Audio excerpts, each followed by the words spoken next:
Avancez ici. L'évangile sur le terrain.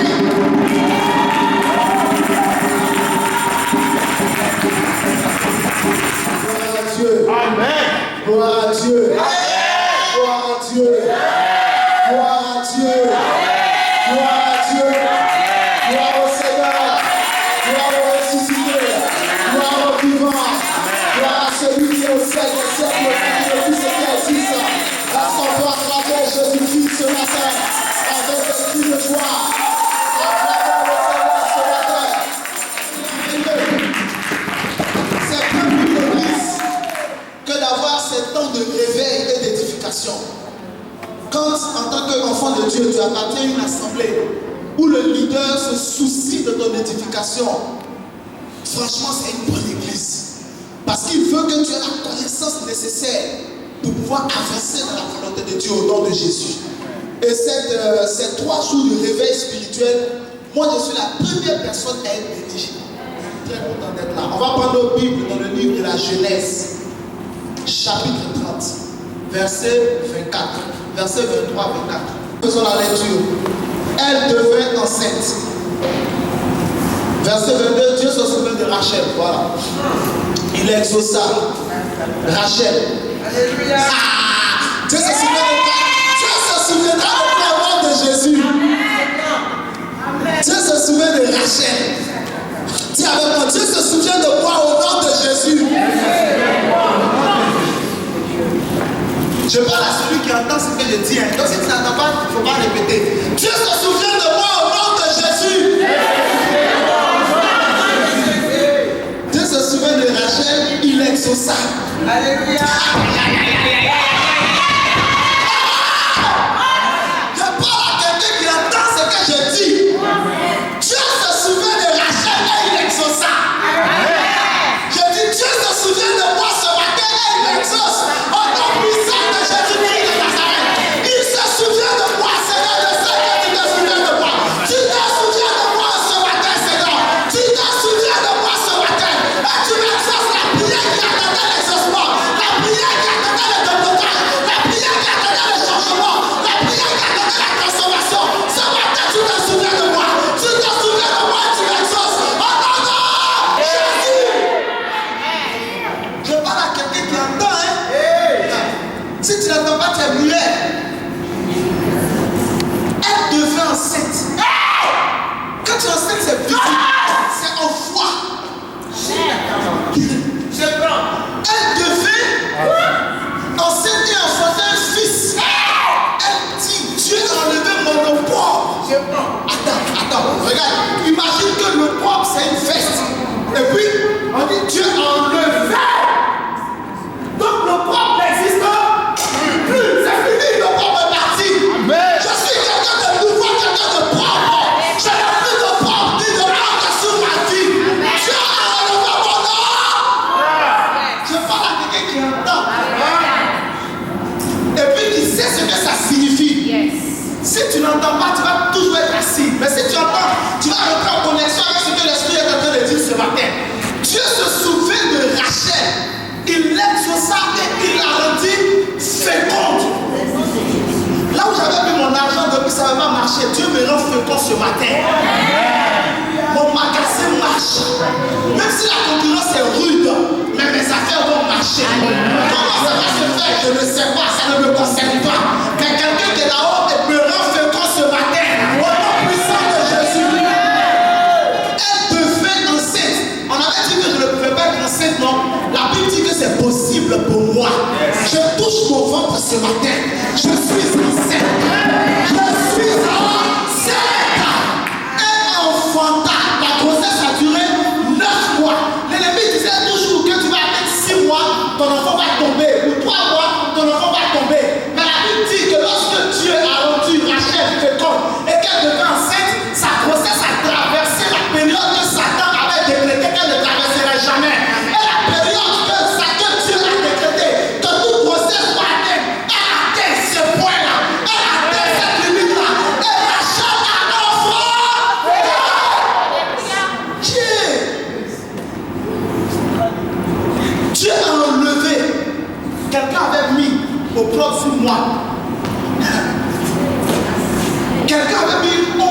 moi. Toi, tu vas rentrer dans le ministère, mais tu ne vas jamais prospérer dans le ministère.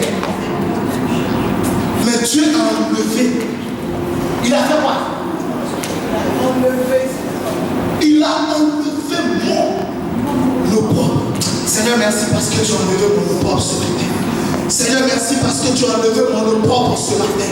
Seigneur, merci parce que tu as enlevé la honte qui était sur moi, la poussière qui était sur ma vie, la boue qui était sur ma vie, les traces de malédiction qui étaient sur ma vie. Seigneur, il y avait une propre sur la vie de Jephthé, mais tu as enlevé son propre. La malédiction qui était dans le sang de Jephthé, tu as enlevé cette malédiction.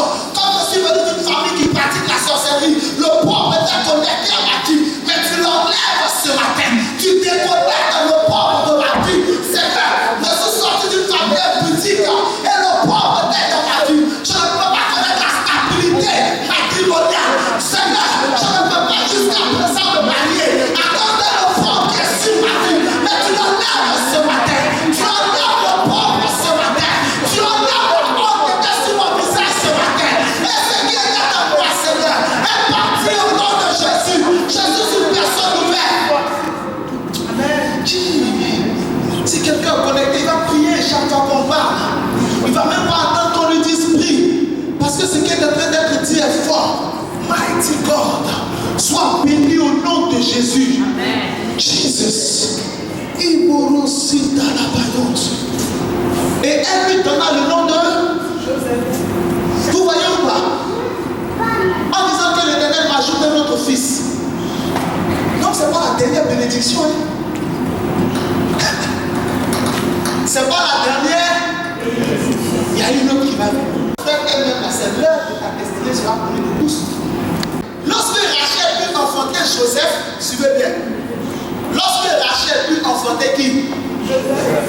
Jacob dit à Laban, laisse-moi partir.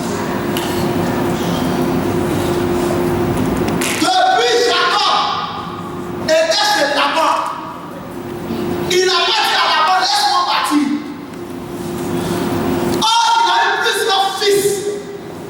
Chez Laban. Mais Jacob n'a pas dit à Laban, laisse-moi partir. Mais le jour où son 11e fils est né, Joseph,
escroqué chez Laban. Il voulait partir, mais il avait besoin d'un déclenchement. C'est Joseph qui a envoyé le déclenchement. C'est comme moi je suis né que dans ma famille la bénédiction est entrée. Amen. Pas du tout.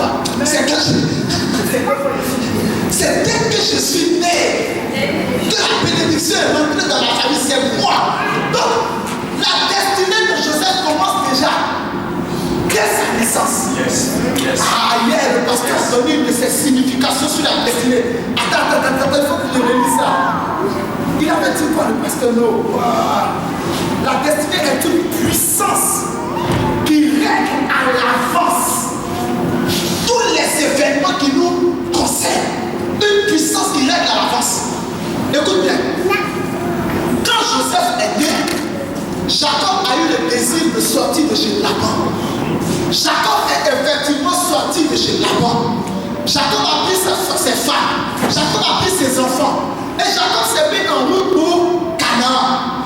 Quand Jacob est reparti à Canaan en route, Rachel enfantait notre fils Benjamin. Rachel est morte sur la route. Jacob est parti avec ses 12 fils et sa fille Dina. Ils sont arrivés à Canaan. Jacob s'est réinstallé là où son père était, Abraham, et du moins Isaac. Jacob a rétabli toute sa vie là-bas. Joseph a commencé à grandir au milieu de ses autres frères, les plus grands et le plus petit, Benjamin. Joseph vivait. Pourquoi? C'est quand Joseph est né, Jacob a eu le désir de partir. Parce qu'il y avait une promesse et un ordre qui avait été donné à Abraham. Canaan devait être donné à la descendance d'Abraham. Quand Jacob vivait chez Laban, il n'était pas chef chez Laban. Oh, Jacob était appelé à être chef. À cause de l'esprit qui était sur la vie de Jacob, il devait forcément retourner sur la terre de sa promesse. C'est Joseph qui a restimulé en lui le désir de partir sur la terre. Ce n'était pas encore terminé. C'était à cause de la destinée de Joseph que Jacob a eu envie de repartir à Canaan. Ce n'était pas seulement à cause de Jacob lui-même, mais c'est à cause de Joseph que Jacob a eu le désir de retourner à Canaan. Quand Jacob est retourné à Canaan, Jacob regardait Joseph et puis il avait un amour particulier pour Joseph. Il a fait une robe à Joseph. Joseph, dès son passage, avait commencé à avoir des visions et des songes. Si Judas, si Simeon, si Issachar, si Dan, si tous ses frères avaient des songes, je ne sais pas. Mais la Bible nous dit que Joseph, lui, il avait des songes et des visions. Il a fait part de ses visions à son père. Son père a donné l'interprétation de ses visions. Je ne veux pas m'attarder sur les visions de Joseph, mais je suis en train de suivre un chemin, une route, pour parler de cette puissance qui règle à l'avance les événements qui nous concernent. Lorsque nous avons une destinée quelque part qui est particulière, lorsque nous sommes une exception divine, pour attirer ton regard dans le même sens que mes prédécesseurs, pour te dire que lorsque Dieu a un schéma tactique, un schéma unique pour ta vie, les événements qui te touchent sont des événements significatifs, d'abord spirituellement, et ensuite familièrement, et après matériellement, et ensuite financièrement. Parce que ce qui te concerne ne concerne pas les autres. Joseph grandit au milieu de ses frères. Joseph a une attitude qui est différente par rapport à celle de ses frères. Il est spirituel. Il est attiré par le ciel. Amen. Il est attiré par le sens des choses spirituelles, les choses qui ne sont pas physiques. Ah, quelqu'un qui va régner ne règne pas d'abord dans le monde physique. Il reste d'abord dans le monde spirituel. Celui qui comprend les choses dans le sens spirituel, celui-là peut régner. Quand un message passe, ceux qui comprennent le sens du message sont ceux qui sont bénis. Ceux qui ne comprennent pas attendent encore la bénédiction. Joseph avait déjà commencé à être intéressé par les choses spirituelles. Pourquoi? Parce qu'il avait une puissance qui avait prédestiné Joseph à une position particulière. Mais c'était maintenant le commencement. Mais la destinée de Joseph n'avait pas commencé quand il était à Canaan. C'est le jour où Joseph est né que sa destinée avait commencé. Tu n'as pas commencé à être béni le jour où on t'a connu, mais tu as commencé à être béni le jour où tu es sorti. Alors Joseph au milieu de ses frères, mais l'enfant spirituel, il est un peu particulier. Il est une graine en lui qui n'est pas dans les autres.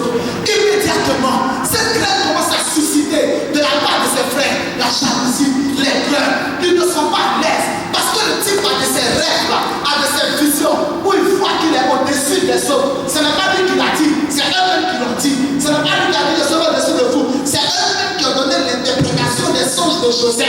Ce n'est pas Joseph qui a dit, moi je serai au-dessus de tout. C'est un qui a dit, tu veux dire quoi? Amen. Amen. Donc tu vas te marier avec moi. Est-ce que c'est ce que moi je dis? Je te dis, j'ai eu songe. Alléluia. Amen. Joseph est venu de ses frères. Donc ça commence à susciter de l'aigreur. Ce n'est pas tout le monde n'est pas à l'aise avec la présence de Joseph. Il commence à énerver les gens. Un jour son père le voit. Va voir si tes frères vont bien. Aïe, aïe, aïe, aïe. Joseph accepte, soumis à son père. Il se va voir si ses frères vont bien. Mais la Bible raconte que lorsque Joseph partait, il a croisé un homme en route qui lui a dit que ses frères sortent. Cet homme était un être humain ou un ange qui avait pris le corps d'un homme. On nous a pas dit. On dit il a croisé un homme. Quand les autres s'en vont, ils ne croisent pas quelqu'un. Mais quand Joseph va aller chercher ses frères, lui il a croisé quelqu'un. Quand il y a quelque chose sur toi, par rapport à quelque chose, ce qui te touche, c'est toujours quelque chose qui n'a jamais touché les autres. Pourquoi tu es une exception? Non! Joseph croise l'homme. L'homme lui dit où sont précisément ses frères. Joseph s'en va et trouve ses frères. Mais avant qu'il ne touche ses frères regardent en eux et ils disent non, voici le faiseur de songes, voici le dangereux, voici celui-là qui peut être établi sur nous. Le problème, c'est que Joseph peut être établi sur eux. Ce n'est pas ça seulement le problème. Si Joseph était Ruben, ce n'était pas le problème, parce que Ruben était l'aîné. Donc, si c'était Joseph qui était Ruben, sinon, si c'est Ruben qui avait les songes, ils n'auraient pas eu de problème avec. Mais le problème, c'est que Joseph est le petit frère, dernier des derniers, avant-dernier, après lui, c'est jamais. Lui, comme ça, il va être établi sur nous. Donc, eux, ce qui est un problème, c'est la règle, le normal.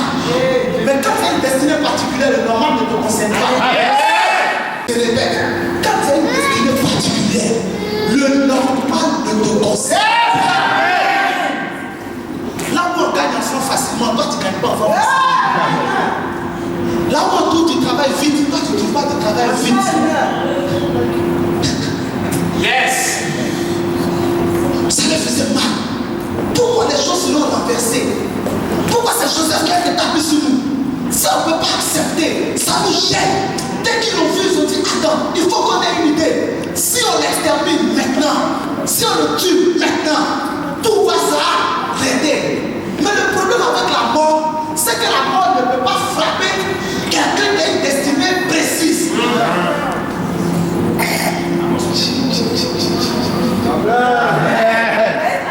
Amen. La personne peut tomber malade 10 mois. Mais vous ne savez pas comment ça va se passer. La matin va se réveiller. Parce que si ça est une onction. Amen. Alléluia. Ce matin, il y a une onction sur ma tête. Amen. Je ne peux pas mourir. Je ne peux pas mourir. Je ne peux pas mourir. Je me souviens de ce que David a dit. Non, je ne mourrai pas. Je vivrai. Ce matin, je déclare que tu ne mourras pas. Amen. Tu vivras au nom de Jésus. On continue ou pas? On continue. Où ça va? Et après le frère, je tu sens que tu as envie de prier, tu pries. Si tu sens que tu veux te jeter par terre, tu te jettes. On est au ciel. Je t'aime.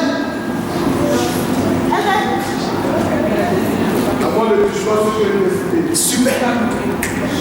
Ils disent on va le tuer. Ils prennent le petit, ils l'enlèvent sa robe, ils le jettent dans un puits. Si l'homme Dieu est plein pour lui, ne le tuez pas. Pourquoi lui qui était d'accord avec les autres, subitement tu ne le tuez pas? C'est parce que la mort ne peut pas le toucher. La mort elle-même dit aux gens, hey Joe, Francis ne le touche pas. Il a dit, ma soeur tu vois la coupe de sorcière jusqu'à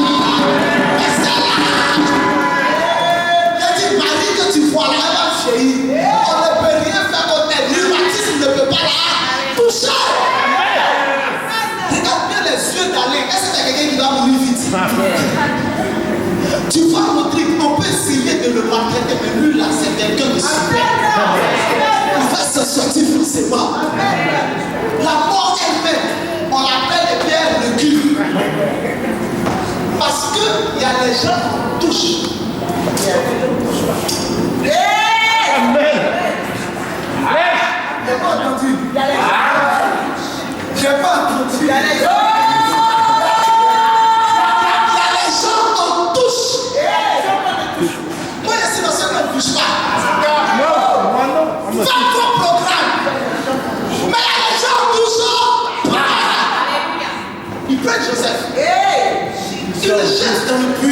sors d'où pour me toucher? Après, c'est-à-dire quoi? Tu sors d'où pour me toucher? Il a compris. Donc, on le jette dans le puits. Joseph est dans le puits. Et puis, il pleure dans le puits. Donc, pourquoi mes frères me font ça? Je vais vous dire une chose. Il y a des moments là, ne vous posez pas de questions. Priez seulement. Parce que plus tu vas prier, plus les gens vont te haïr. On va te demander pourquoi on ne m'aime pas. Jésus dit, on m'a haï sans cause. Donc, il n'y a pas de cause. C'est ta destinée. C'est ça la cause. C'est ton action qui nous énerve. Pourquoi tu es particulier comme ça même? Là où on n'a pas réussi, quand tu viens, puis tu réussis. Tu es qui vraiment?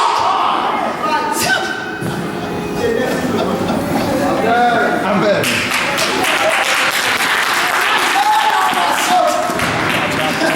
Let's go. Donc Joseph est où? Dans le puits. Et puis il se pose des questions. Un coup il voit ses frères qui arrivent et dit, oh, on va me sortir ici, gloire à Dieu. Les types le sortent du puits. Joseph pense que c'est fini. Mais c'est maintenant ses problèmes commencent. Mais en fait, ce n'est pas des problèmes. Ce sont des solutions. Amen. Quand on fait sortir Joseph du puits, il décide de le vendre. Je vais monter. Il décide de vendre Joseph. Et bizarrement, il passe sur la route des marchands israélites. Et il vend Joseph aux marchands israélites. Mais pourquoi précisément ce jour-là, à cette heure-là, sont passés par là des marchands ismaélites et non d'autres marchands? Pourquoi ismaélites? C'est simple. Ismaélites, c'est qui? Ce sont les descendants de qui? Ismaël. Ismaël, c'est qui? C'est le grand frère de qui? Isaac. Ismaël est le fils de qui? Abraham.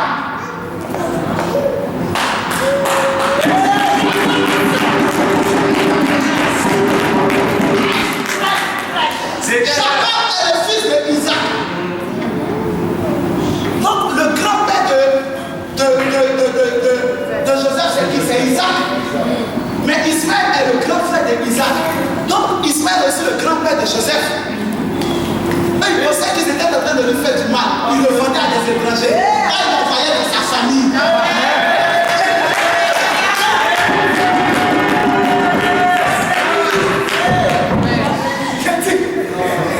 Dans la puissance, il gère les choses avant que les événements arrivent. Quand on se met en route, tout est calculé. Il dit, enlève ta veste et puis commence à te mettre à l'aise pour prier. On est au ciel. Tu n'es plus sur la terre, on est au ciel, les enfants. Suivez. On était où? Ok. Pourquoi précisément Ismaël? Parce que c'est le grand-père de Joseph. Donc Joseph donne dans sa famille. Ok. Les Ismaélites prennent Joseph. Ils s'en vont avec Joseph. Mais ils ne vont pas dans notre pays. Ils prennent la route de l'Égypte. Et puis ils vont en Égypte avec Joseph. Mais pourquoi c'est précisément en Égypte qu'ils sont partis? Pourquoi ils ne sont pas partis ailleurs? Ils auraient pu aller à Madian, à Troie. Ils auraient pu aller dans tous les pays qui sont aux alentours de l'Égypte. Ils auraient pu se retourner. Mais pourquoi sont ils précisément avec Joseph en Égypte? Parce que les Ismaélites sont les descendants de qui? Ismaël. Et Ismaël, c'est le fils de qui? Abraham. Ismaël est le grand frère de Isaac. Mais Isaac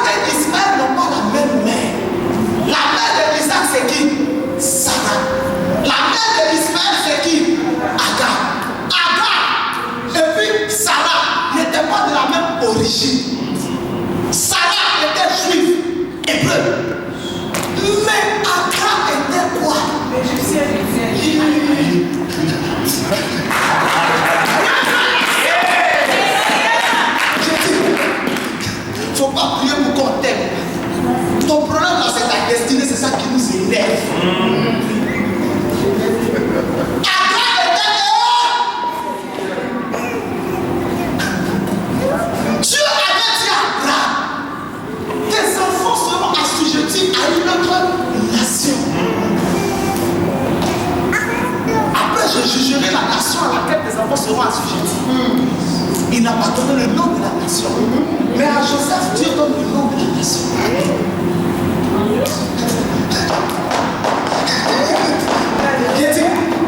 C'est à moi Dieu donne les grandes révélations. Parce que c'est moi qui suis divin au nom de Jésus. Tu es numéro 2, je suis numéro 1. Dans ma famille, je suis numéro 1. Dans ma vie, je suis numéro 1. Dans mon travail, je suis numéro 1. Dans ce pays, je suis numéro 1. Qui encore? Qui est avec moi encore?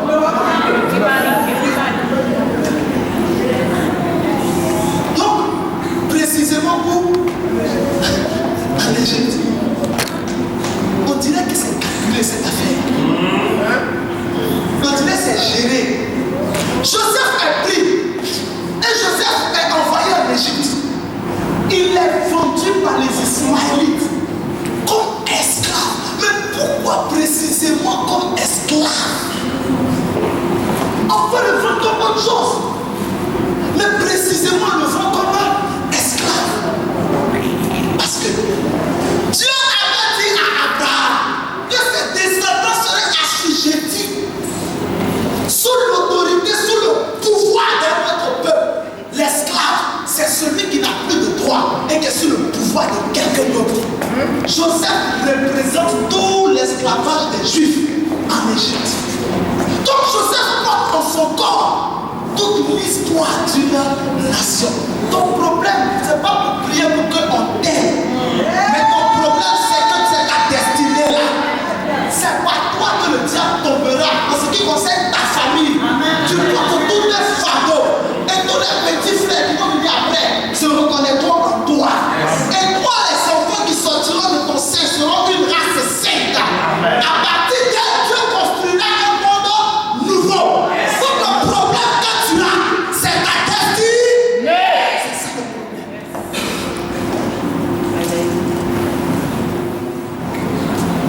Comme esclave. Et Joseph est acheté en Égypte par qui? Par le capitaine de l'armée du pharaon. Pourquoi précisément par le capitaine de l'armée et non par le menuisier, ou par le commerçant, ou par le chanteur, ou par le danseur, mais précisément par le capitaine? C'est simple. Dieu dit à Abraham, je délivrerai tes enfants et je jugerai la nation à laquelle elle sera soumise. Ça allait donc être une guerre spirituelle. Comment il s'appelle notre Dieu là? L'éternel des armées, non? Ok.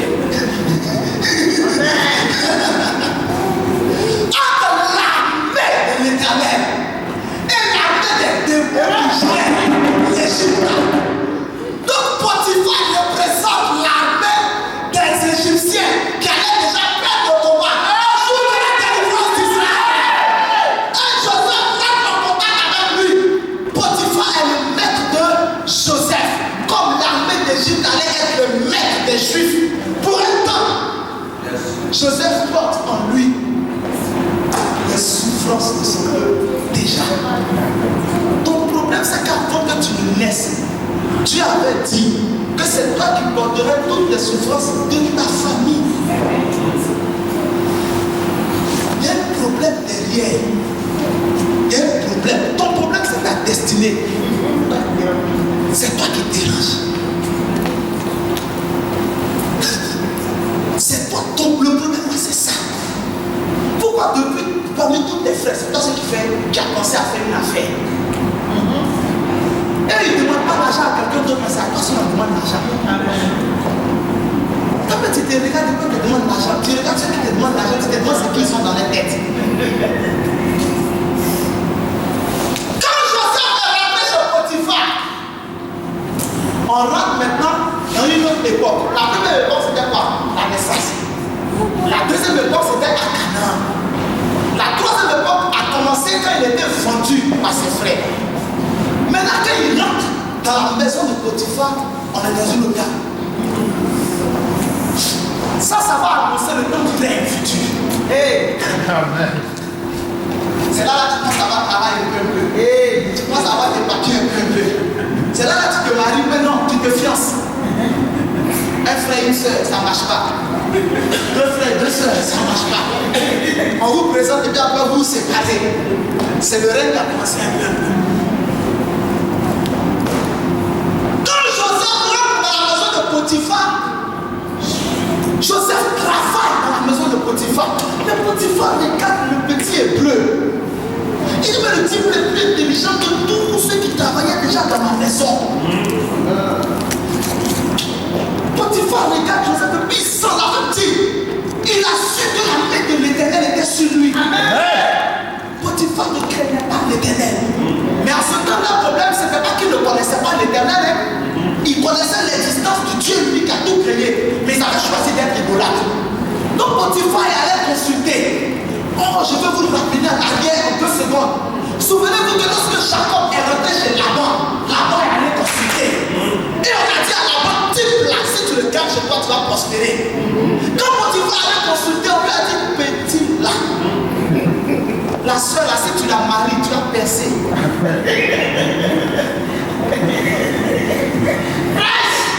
L'homme de Dieu là, si tu en connais ça, lui, ça va sortir de toi. Le frère là, si tu le maries. Ma fille, c'est toi ou pas? Arrête. Francis, ta femme n'est pas là. Elle n'est pas là. Il y a des gens quand tu les regardes, tu sais que si tu maries ça. Moi quand je les regardais là, je sais que si je la marie, je ne vais pas regarder une autre femme. Parce que le visage comme ça, on ne peut pas deux. Amen.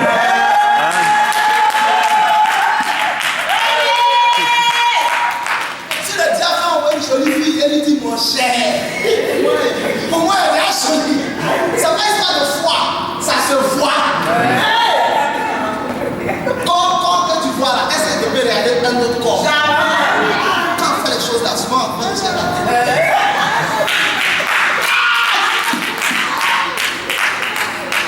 C'est vrai ou pas, Rodrigue? C'est vrai, non? Quand tu as regardé Marcel, Joe! Faut que je marie ça vite, mon ami. Faut pas célébrer ça. Le reste, je suis pas géré au nom de Jésus. Enfant, des enfants qui sortent de son ventre. On sort, elle chante et puis, hier, elle a fait une louange. Tu es assis et puis tu sens que Dieu chante. On n'entend pas savoir dans le micro, mais tu sens, femme, ça, il a laissé parler pour quelqu'un qui n'a pas onction. Mon cher, il ne fait pas une onction là. L'onction garantit la famille.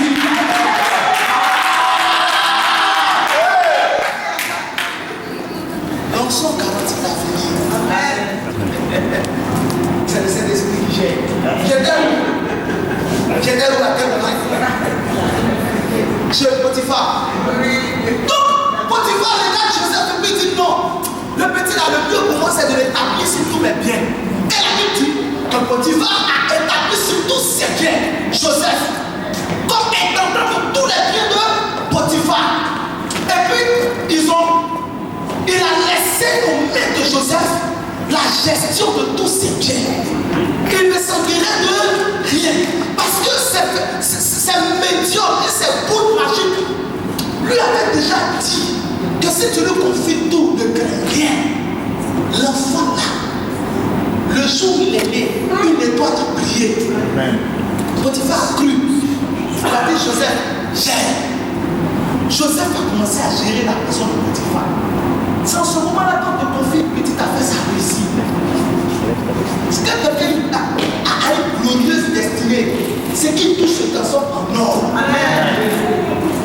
Mais quand ce que tu touches, tout se transforme en truc là.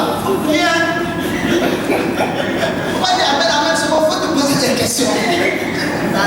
Parce que normalement, si ta destinée est glorieuse, tout ce que tu touches va se transformer en or. Même si toi-même tu n'as pas encore commencé à marcher. Joseph n'est pas encore riche bien, mais on lui confie tout. Joseph gère la maison. Joseph est honnête. Quand quelqu'un a une destinée glorieuse, il a les vertus qui vont avec. Yes. Il a la fidélité. D'abord, en premier lieu, il a la crainte de l'Éternel. Deuxièmement, il a la fidélité. Troisièmement, il a l'intégrité. Alléluia. Et puis c'est un travailleur. Il a les vertus qui vont avec. La destinée s'accroche aux vertus. Et les vertus tu composes avec une destinée. Parce que la destinée vient de Dieu. Et les vertus sont manifestées dans l'homme. Joseph gère les affaires de Potiphar avec une certaine honnêteté, une certaine sagacité, certaine sérieux. Il ne bouffe pas l'argent de son maître. Il ne dévore pas l'argent de son maître. Il ne méprise pas ses autres collègues. Tous ceux qui travaillent sous lui. Rien. Il est correct, le petit. Quand tu trouves quelqu'un comme ça, tu sens que lui, il a une destinée particulière. Si réellement tu veux évoluer et percer le mystère de ton avenir, commence à changer ton caractère. Tu vas devenir honnête. C'est là que tu vas voir ta vraie valeur. Quand tu es malhonnête, tu ne connais pas ta valeur. Quand tu es honnête, c'est là que tu vois ta valeur. Joseph est honnête. Tout va bien dans la vie de Joseph. Donc Joseph se dit, enfin, le repos est arrivé. Ouf! Je vais oublier la fête de mes frères. Certainement que je ne verrai plus jamais mon père. C'est terminé. Alors Joseph s'installe chez Potiphar, il travaille. Boum, un jour, dans Potiphar, la femme de monsieur Potiphar, qui est mariée à un capitaine, elle se lève sur l'enfant, qui est frais, qui est pur et qui est sain. Elle le regarde et dit non. Voilà, il faut que je couche avec toi. Mais pourquoi c'est à ce moment précis où Joseph est assis, où tout semble aller bien, où il ne pêche même pas? C'est à ce moment exact.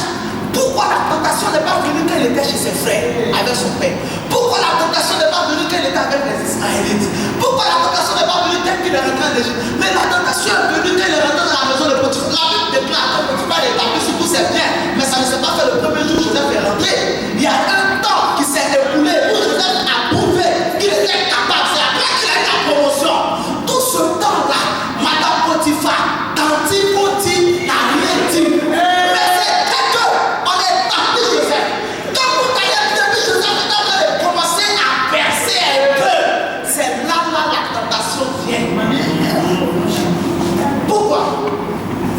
Simplement parce que Joseph avait atteint la moitié de son chemin.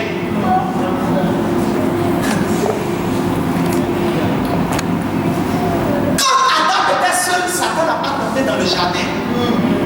Quand ils sont devenus deux valent mieux. Ils tirent leur salaire de leur travail. Quand Satan a vu qu'ils allaient tirer leur salaire de leur travail, à la moitié de sa percée, de son chemin, c'est là qu'il est arrivé. Pour faire rentrer une autre semence dans l'onction de Joseph. Cette puissance qui gère tout à l'avance, Satan a voulu la contaminer.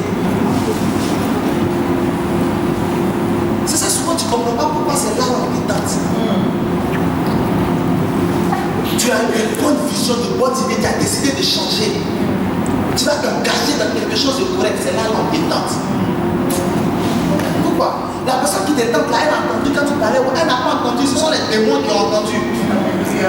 Satan passe tout son temps à faire des investigations sur les humains qui sont sur la terre, afin de, s'il est possible, connaître un peu l'avenir de chacun. Et dès qu'il réussit, un temps soit peu, à connaître l'avenir de chacun, par rapport aux indices qui sont démontrés dans la vie de chacun de nous, il cherche à introduire sa sémence afin que la personne rate sa vie.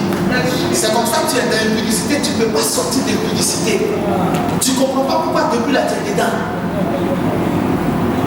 Mais si ce matin tu comprends que tu as une histoire de destinée à réaliser, il faut sortir de l'impudicité maintenant.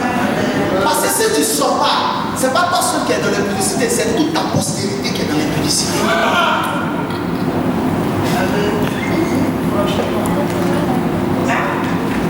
Quand il faut dire mon petit, la Bouddha, tu ne veux pas goûter?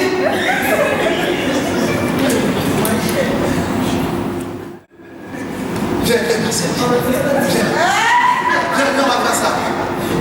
Tu es couvert du sang de Jésus. On a commencé avec moi. Non, tu es parti pour dire. Mais c'est bon, fille. C'est bon ou pas? Ok. Ici, Joseph. Moi, je travaille.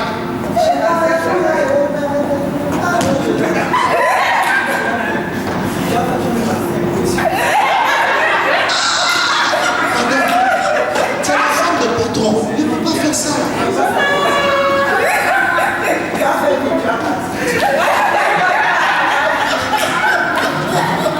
Je ne peux pas faire ça. Je ne peux pas pécher contre l'Éternel. Je ne peux pas pécher. Je ne peux pas faire ça. Dieu ne voit pas.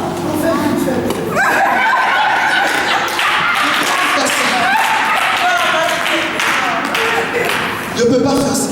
C'est pas pour faire des masses. Vraiment, non, c'est pas.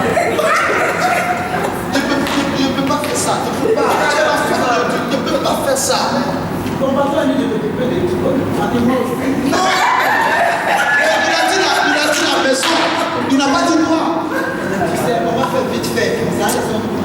Non, mon père Jacob ne m'a pas enseigné ça. Mon père Jacob m'a enseigné la crainte de Dieu. Et puis le respect du bien qui appartient aux autres. Dieu a dit, tu ne convoiteras pas la femme de ton prochain. Je ne peux pas faire ça. Et puis il ne peut pas arriver là-bas. Dieu me fait vite. Je ne peux pas faire ça. Je ne peux pas. Alléluia. Dieu te bénisse au nom de Jésus. Voilà comment le ministère du théâtre évangélique est important. Donc tu avais une démonstration au nom de Jésus. Sois béni, ma sœur. Quand tu peux t'y attaquer. Tu t'appelles Marcel, tu ne t'appelles pas quand tu peux t'y attaquer. Tu juste un rôle. Ne l'appelez pas comme ça. Quand tu peux t'y attaquer. Oh, ce que vous ne savez pas, c'est que quand vous fouillez dans l'histoire d'Israël, vous découvrez que la femme de Potiphar n'allait pas naturellement vers Joseph. Mais elle précédait ses attaques de séduction vers Joseph d'envoûtement. Et de toutes sortes d'incantations pour assujettir l'esprit de Joseph afin qu'il accepte. Quand tu vois les femmes, souvent tu ne peux pas résister. Mon ami, ce n'est pas toutes les femmes qui sont naturelles. Vous foncez tout. Ton corps, elle a déjà vu beaucoup de corps comme ça. Mais c'est l'onction de toi là qui l'intéresse. Elle passait tout son temps à faire des envoûtements pour attaquer Joseph. Mais l'enfant était dans des temps de jeûne et de prière. Celui qui est destiné particulière, il aime le jeûne et la prière. Il ne peut pas jouer avec parce qu'il sait que sans le jeûne et la prière, il ne pourra jamais atteindre le but que Dieu a confié pour lui. Jamais de la vie. Joseph était dans le jeûne et la prière. Quand il attaque, Joseph résiste. La Bible résister au malin. Et il résiste bien. Elle en fout la nourriture. Joseph mange, mais ça ne lui fait rien. Parce que la puissance de Dieu, la force du Saint-Esprit, le nom de l'Éternel, le glorieux Seigneur, régnait sur la vie de Joseph. Et tout enchantement, cela est dit tout à l'heure, l'enchantement ne pourra rien contre Israël. Tout enchantement de Potiphar, du moins la femme de Potiphar n'avait aucun effet sur l'âme de Joseph. Joseph demeurait lucide parce qu'il était couvert de la puissance de Dieu, comme un manteau revêtu de la lumière divine. Quand elle arrive, les démons reculent parce qu'ils savent qu'ils ne peuvent pas aller plus loin. La femme a insisté. Elle a vu qu'elle avait perdu. Elle s'est dit en elle, si moi je ne l'ai pas, je vais garder sa vie. Je vais détruire sa vie. Je vais détruire sa destinée. Je n'ai pas eu ce que je voulais, mais lui il n'aura pas ce qu'il veut. Elle accuse Joseph de tentative de viol. Potiphar qui aimait Joseph, qui avait confiance en Joseph, qui avait eu le témoignage que Joseph était un homme droit, un jeune homme bien correct, ne met aucune enquête, aucune investigation. Il prend Joseph, il le jette en prison. Le problème, ce n'est pas que Potiphar n'aimait pas Joseph. C'est la destinée de Joseph. Joseph arrive en prison, dans la prison des officiers de Pharaon. Je vous ai dit qu'il était à la moitié de son chemin. Regarde celui qui a côté de toi, dis, j'avance dans ma vie. Il arrive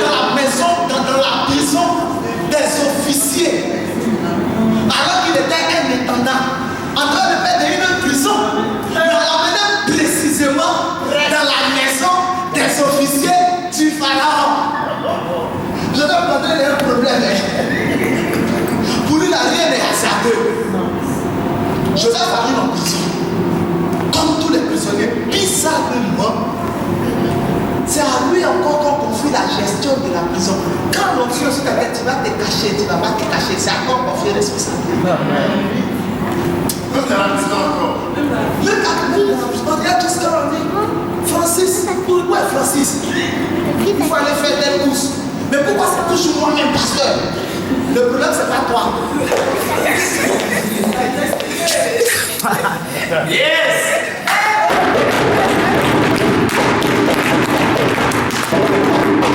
Quand on ne voit pas, on voit l'onction qui est sur ta vie. Amen. C'est ça qu'on voit sur ta vie. On prend Joseph, on lui confie tous les prisonniers. La gestion de tous les prisonniers. Joseph est encore intègre. Quand quelqu'un a une grande destinée, les malheurs ne lui font pas changer de vie. Amen. C'est pas parce qu'on te maltraite, tu as commencé à pécher. C'est que tu n'as pas pensé de qui tu es. Parce que ma femme me trompe, vient la tromper.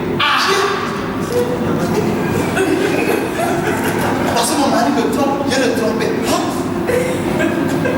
C'est pas bon. Et puis tu veux faire aussi. Si mon mari a décidé de me tromper, gloire à Dieu, c'est que Dieu lui a dit, il faut la tromper. Le même Dieu, je ne vais pas te parler pour dire, mon ami, l'enfer est devant toi. Et la femme là ne mérite pas ça. Si tu es sage, prends-la dès maintenant, ressaisis-toi. Parce que si je la donne à quelqu'un d'autre, il sera meilleur que toi. Tu as passé toute ta vie avec toi. Parce que mon frère m'insulte, moi aussi j'ai insulté. Pourquoi? S'il m'insulte, c'est que Dieu lui a dit insulte-le.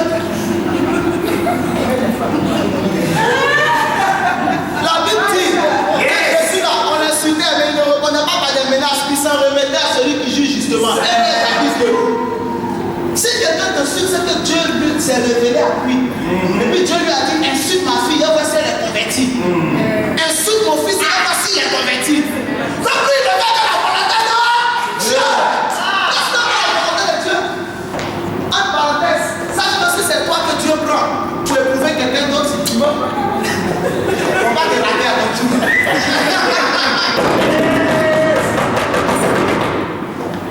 Donc, Joseph est dans la prison, mais il reste toujours intègre. Il travaille encore dans la prison. Bizarrement, dans la prison, deux officiers du roi des songes différents. Ils sont tristes, ils rencontrent Joseph. Joseph dit, qu'est-ce qui se passe? Voilà le songe.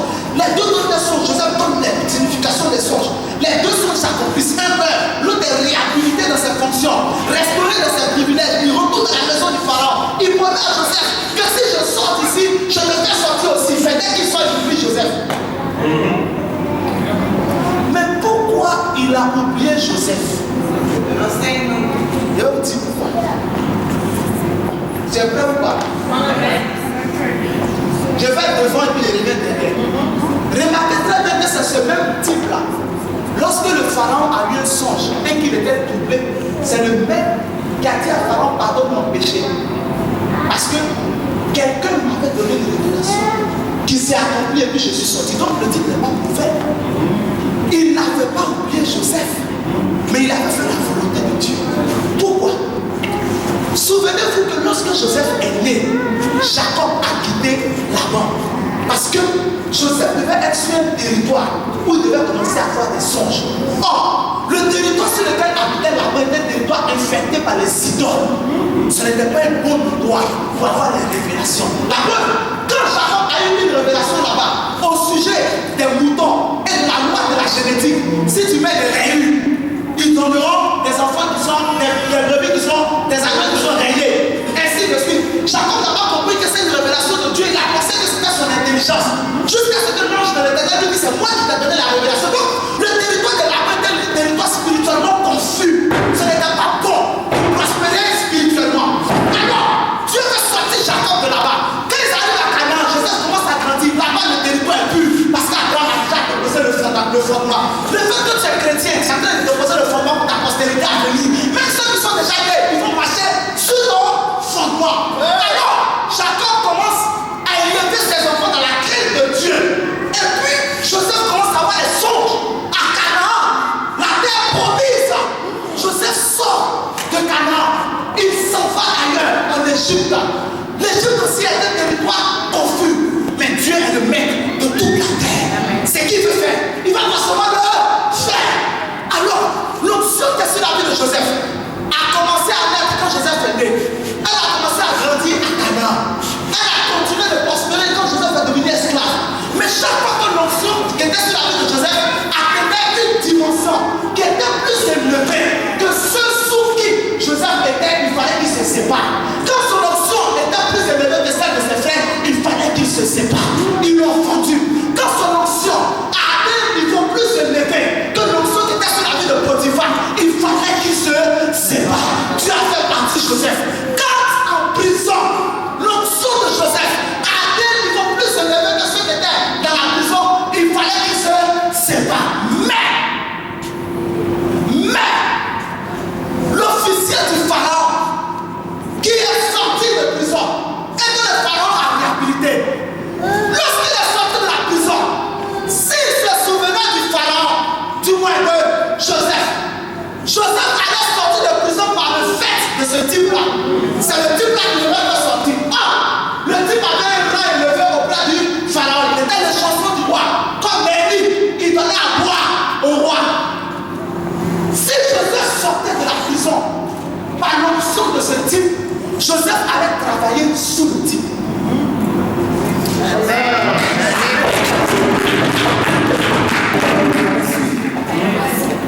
Si le type faisait sortir Joseph allait être son assistant. Assistant de les chansons. Ce n'est pas ce que tu avais prévu, frère. Ce que tu avais prévu, c'est que Joseph soit établi sur toute la maison de Pharaon. Donc il ne fallait pas que celui qui allait faire sortir Joseph le mette sous lui. Dieu a donc ordonné à cet officier d'oublier Joseph, afin que ce ne soit pas par lui que le miracle se fasse. Il y a des gens qui veulent t'aider, ils ne peuvent pas. Le problème c'est Dieu, c'est pas eux. Il y a des niveaux où Dieu ne veut pas que tu sois. Mais si lui l'a été, tu seras sous lui. Oh, Dieu dans sa prédestination a prévu que tu sois sur lui. Donc le Seigneur Dieu aussi son cœur pour lui ne l'aide pas. Pas maintenant.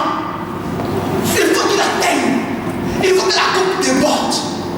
On dit on mettra sur ta tête une huile de joie. Une huile de joie supérieure à celle de tes collègues. Joseph avait sur sa tête une huile de joie supérieure à celle de l'officier de ce roi. Quand l'officier voulait l'aider, Dieu lui a dit non, ne l'aide pas. Parce que s'il soit là travailler sur toi, c'est pas ce que j'ai prévu. J'ai parlé à Abraham. C'est ce que Joseph est en train d'accomplir. C'est pas sur toi que je vais mettre Joseph. Il fallait donc que Dieu fasse sortir de la prison Joseph, mais pas celui qui est plus grand que Joseph. Amen. Avant que Joseph soit le numéro 2 direct. Et que tout le plan de Dieu s'accomplisse maintenant dans sa vie.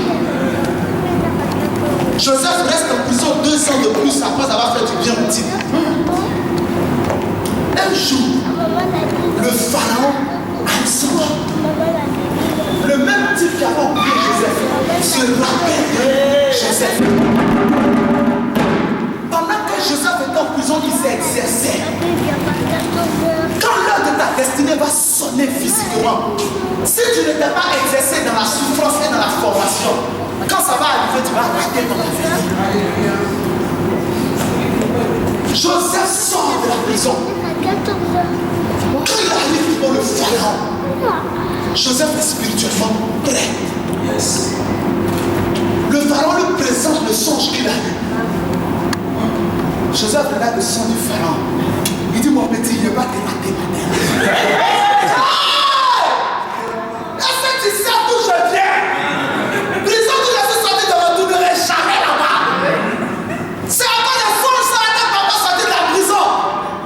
C'est ça tous ces enfants qui sont là n'ont pas pu interpréter. Est-ce que tu sais avec qui je parle? Est-ce que tu sais avec qui je prie, frère? Il y a quelqu'un qui gère ma vie, le Saint-Esprit. Yes. Jésus gère ma vie. C'est lui qui a d'Égypte. Le Seigneur de tous les esprits, tous les sacres, tous les magiciens, ils ont besoin de délivrance. Nous n'avons pas fait la délivrance aujourd'hui. Ils vont attendre. Là, il s'agit de quoi, non? Moi, Pharaon, je ne vais pas te rater. Regarde ma destinée. Rassure-toi. Sauras que quelqu'un est rentré ici. Tout on sait. Sauras que quelqu'un est rentré ici. J'ai dit tout Michel. Sauras que quelqu'un est rentré ici. Vous êtes en train de parler, non? Tout ça veut dire que Pharaon dit, oh! Ils ont donné un couteau à un bandit. Je ne vous raterai pas. Pharaon, c'est fini. Oui, mon ami, le songe est fini.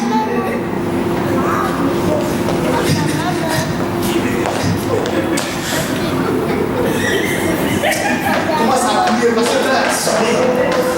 Il dit commence à prier parce que l'heure a. Mais je te donne une révélation et puis maintenant on prie. Quand le pharaon a donné son songe à Joseph, Joseph n'a pas parlé de la souffrance qu'il a connue de la part de ses frères. Joseph n'a pas parlé de la fausse accusation qu'il a subie de la femme de Potiphar. Joseph n'a même pas parlé de l'officier qu'il a oublié. Joseph n'a pas rappelé le péché de quelqu'un ou il n'a pas fait règlement de compte avec qui que ce soit. Si vous vous habituez aux bagarres, aux querelles, au règlement de compte, je ne laisse pas tomber cette affaire. Moi, je vais faire ça, je vais régler, je vais me venger moi-même. Moi, lui, là, il va voir. Celle-là, vous allez rater l'heure de votre destinée. Yes. C'est de la distraction. Joseph s'est retrouvé devant son entretien d'embauche. Il s'agit de sortir de prison et de ne plus jamais retourner en prison. Au pire, ce qui peut m'arriver ici, même si je retourne en prison, ça aurait été d'avoir marqué mon histoire. Dans le livre des Égyptiens, on écrira qu'un homme appelé Joseph a donné une solution au Pharaon, alors que Pharaon était considéré comme Dieu. Donc moi, je serai aussi un Dieu. Joseph s'est concentré sur sa famille. Tout attend les opportunités que Dieu nous donne, parce que nous ne sommes pas souvent concentrés sur notre avenir. On est concentré sur les querelles, sur les petits détails qui ne sont pas utiles. Il y a des détails qui sont utiles, mais il y en a certains qui ne sont pas utiles. Joseph n'a pas parlé de tout ce qu'il a souffert. Mon ami, le temps de la souffrance est fini là. Quand il est sorti, on a levé tous les habits qui étaient sur lui. Quand il est rentré devant le pharaon, il a mis la table de la nourriture de pharaon. Il dit, Joe, toi ici là, il y a pas de bois et puis ici en prison. Il a regardé, non, tu trône de pharaon. Il a le vêtement des serviteurs de pharaon. Il dit, mon cher, je ne vais plus retourner là-bas. Et puis Joseph ouvre la bouche, il va voir l'Éternel. Et puis il dit à Pharaon, ce que tu as dit comme ça, c'est un seul songe. On dit comment? Il faut laisser ça à deux pères. C'est un seul songe. Vache, tu as vu, et puis tout ça là, c'est pareil. Mais ce sont des côtes. En fait, tout ça, ne peut pas comprendre. C'est une autre dimension. Yes!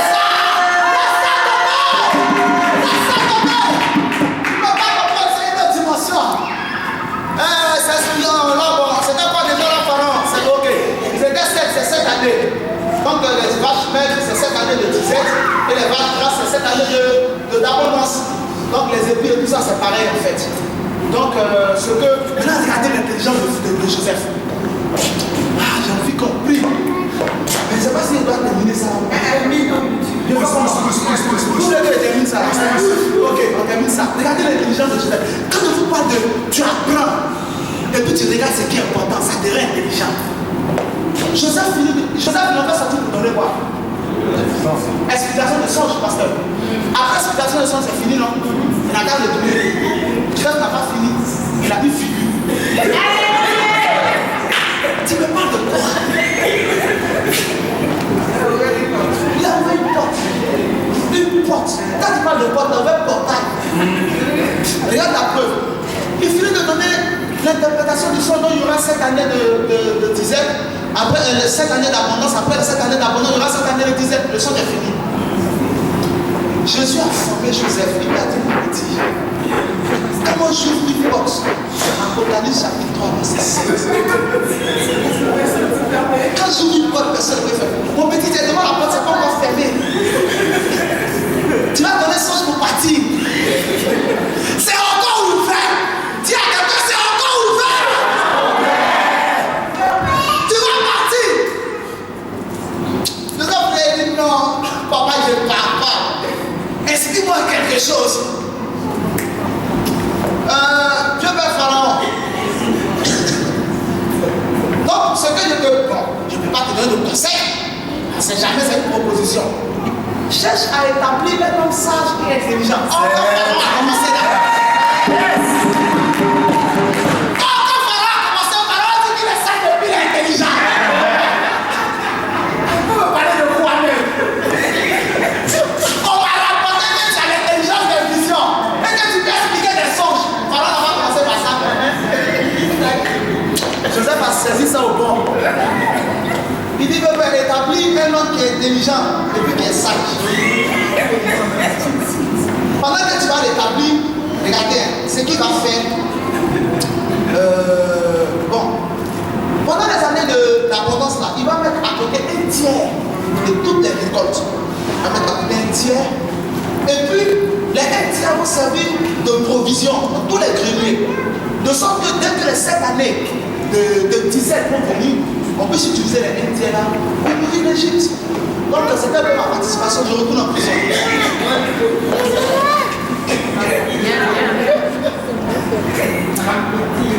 Le pharaon a regardé. Depuis que le pharaon, le conseil qu'il a reçu là, il n'y a pas ce niveau là. Il est à partir de là. On va me dire, reviens. On va me laisser la main partir. On va me dire, reviens. Il dit, petit, viens. Viens. Viens. Viens. Ce que tu as dit là, tous les types qui sont ici, qui ne vont jamais dire ça. Donc ils ne peuvent pas gérer ça. Pourquoi on va donner ta grâce à quelqu'un d'autre? Il va passer par où? C'est ton onction, c'est toi qui peux gérer ça. Tu ne doutes plus en prison. Tu vas t'asseoir avec moi. C'est terminé, ta souffrance est terminée.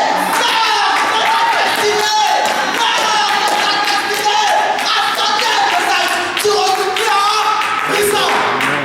C'est clair dans ton crâne.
Ouvrez la porte du palais.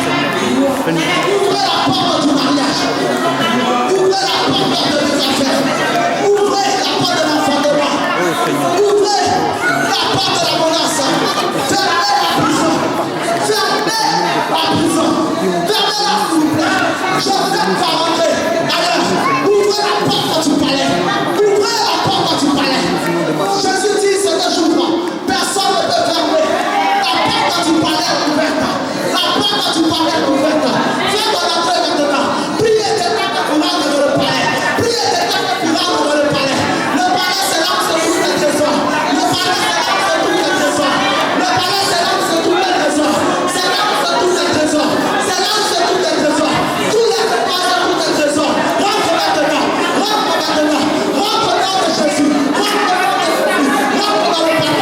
Rentre dans le palais. Rentre dans le palais. Rentre dans le palais. Rentre dans le palais. Rentre dans le palais. Rentre dans le palais. Au nom puissant de Jésus. Là où tu es, tu m'écoutes ce matin. La porte du palais est ouverte. Rentre dans ton palais au nom de Jésus. La porte du palais est ouverte.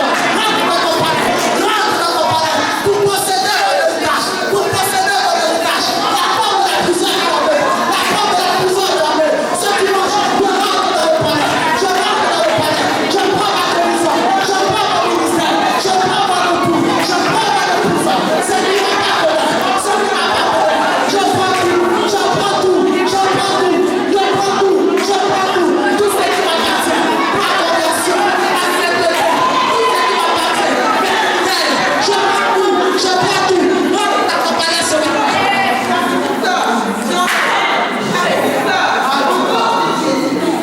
Mighty God. Gardez les yeux fermés, gardez les yeux fermés. Tu es dans le palais. Regarde par la foi tout autour de toi. Ce qui reste que tu n'as pas encore récupéré. Quand Joseph est rentré dans le palais, il s'est marié. Quand Joseph est rentré dans le palais, il a eu ses enfants. Quand Joseph est rentré dans le palais, il n'a plus jamais connu de pauvreté. Quand Joseph est rentré dans le palais, il parlait directement avec le pharaon. Il est devenu le chef de Potiphar. Il est devenu le chef de ses anciens chefs. Le chef de celui qui nous maltraitait en prison. Joseph est devenu l'étoile brillante qui avançait l'étoile brillante du matin. Parfait. Jésus-Christ de Nazareth. Jésus a ouvert le chemin pour que le peuple d'Israël rentre en Égypte. Il a fait le premier regroupement familial au monde. Par quoi ils l'enterront dans leur destinée. Regarde par la foi dans le palais. Qu'est-ce qu'il te reste à prendre? Qu'est-ce qu'il te reste à prendre? Souviens-toi de ce que tu as raté jusqu'aujourd'hui. Jésus dit en Apocalypse chapitre 3 verset 7. Si je ne vous pas, personne ne peut faire.